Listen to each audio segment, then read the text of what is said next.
वक्फ सुधारणा कायद्याबाबत सर्वोच्च न्यायालयाचा कठोर इशारा।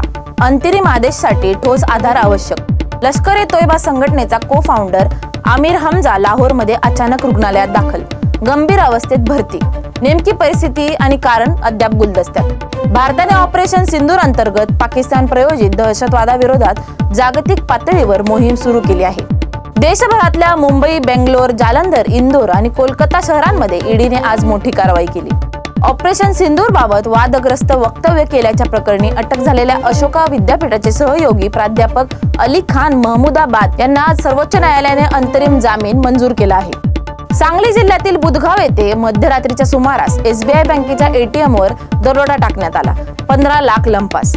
कोरोना बाधित रुग्णांची संख्या झपाट्याने वाढत असून आजपर्यंत 2 मृत्यूंची नोंद करण्यात आली आहे। पुण्यातील पावसाचा धुमाकूळ, होळी चालवत पुणेकरांनी लुटला आनंद।